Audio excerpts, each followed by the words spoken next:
Are you a guitarist who's looking out for a quiet way of practicing without waking up the neighborhood?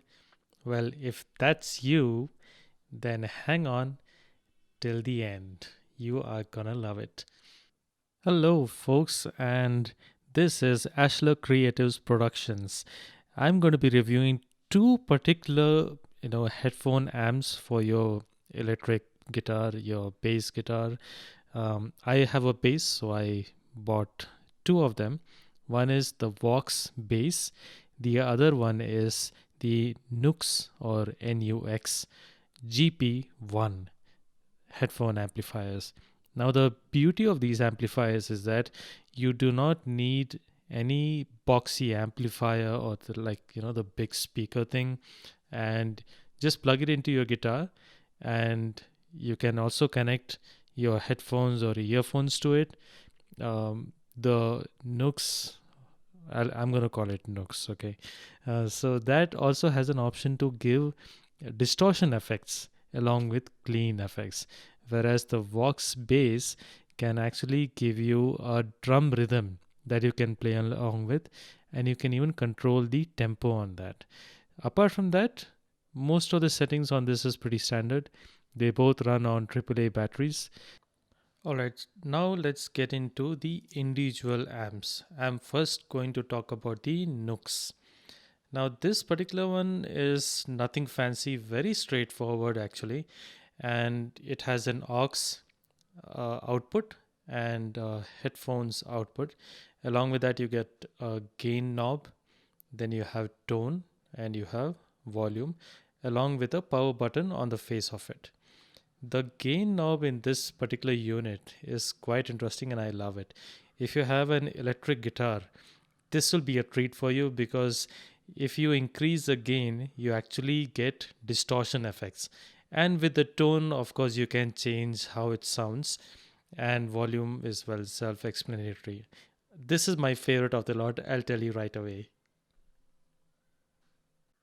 And next, we are going to be talking about Vox bass. Now, the thing about Vox, headphone amps is that they have many different kind of headphone amps for different guitars. I bought the one for bass because, as you can see in the video, I have a 4-string bass, so it makes sense for me to have that. Now, the Vox is quite pricey compared to the Nux, but the quality is really not that great. The plastic is just shabby, to be honest. One good thing is its lead, that you put into the guitar. You can articulate that, so you can have it at 90 degrees, 180 degrees, up to you. The controls are pretty standard. You have a volume, tone, and you have an additional volume knob. And you will see a small button over there. That button can activate the drums. Now I'll switch on the Vox bass for you and show you something. There you go. So if you click it again, the color of that little LED changes, and that is your gain setting. So green is the least amount of gain, red is the max amount of gain. That's one added feature in this. Now finally, the Vox bass has the usual headphone jack as well as an aux output. And if you press down the power button and twist the additional volume knob, which is closer to the drums button, you can change the tempo of the drumming as well. So finally, I want to show you how I am using both of these. I'm plugging a regular normal earphones to this. I've tried this with a studio monitor headphone as well. It works perfectly. I have even connected these to my Focusrite audio interface, and I'll play the samples now after this. Alright, I am going to now play the Vox bass.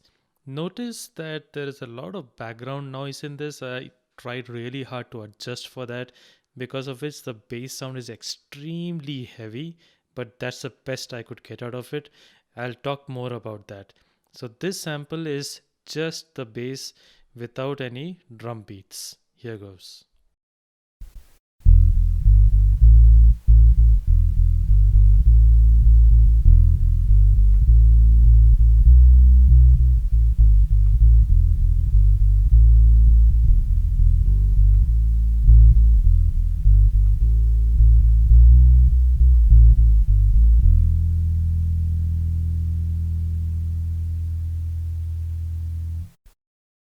Alright, now I will play the Vox bass along with the drum beat option that it's got. So check this out.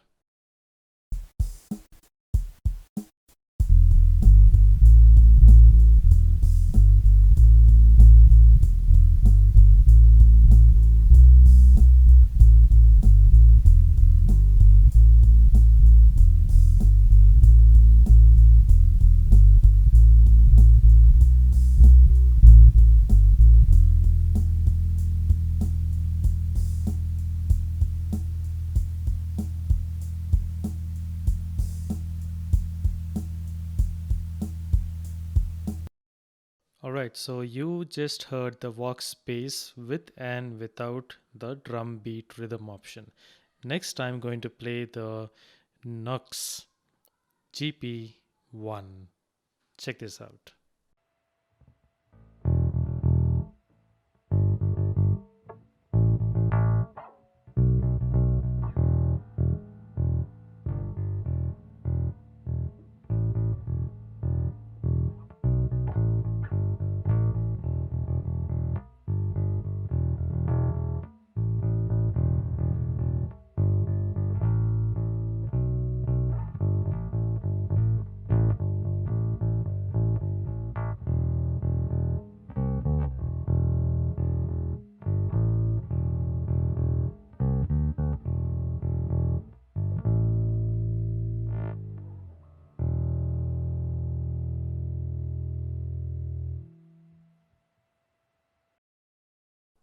So there you have it, folks. You heard both the Vox bass as well as the NUX GP-1. No prizes for guessing which is my favorite out of these, and my preference will go to the NUX plainly because how clean the signal is. Somehow, for some reason, the Vox bass is very noisy. I thought that there is some issue with my headphones, so I tried with the earphones that you can see here. Same result. I tried all possible things, changed the batteries, gain settings, twisted all the knobs, but to no avail. The white noise was there. But with the NUX, it was absolutely clean. I had no issues whatsoever. And I checked out in some of the guitar forums, so quite a few people actually have this complaint. So Vox guys, if you are seeing this video, please do something about it. We are I mean, it's not a huge amount, but at the same time, if you are giving some product, at least make it good, right? Something like a NUX, which is less than 2000 rupees, is giving such a good value, whereas Vox is costing nearly 4000 rupees, almost like double the value. And just see the quality. We That's my only gripe with the Vox. I generally use the NUX quite often whenever I feel like. I have ordered for a replacement of the Vox. I hope they give me a proper working product. Otherwise, there's no option to return it. So I would have to think that my money's just gone down the drain, which is sad. But yeah, I hope this review has helped you guys take a decision as to what you want to go for. For me, I think a headphone amp is very convenient. I can walk around the house and practice. It literally is a very liberating feeling, to be honest, and works very seamlessly. These samples that I have played for you are all connected using the Focusrite 2i2 third generation audio interface, and it's straight out of these two units. So with that, folks, it's goodbye from Ashler Creatives. I hope you like the video. Share it among your groups. I'm sure there'll be a lot of other aspiring guitarists out there looking for something like this. I know how much I had to search and come across this. So I hope this was helpful. Like it, share it, subscribe to the channel. Adios.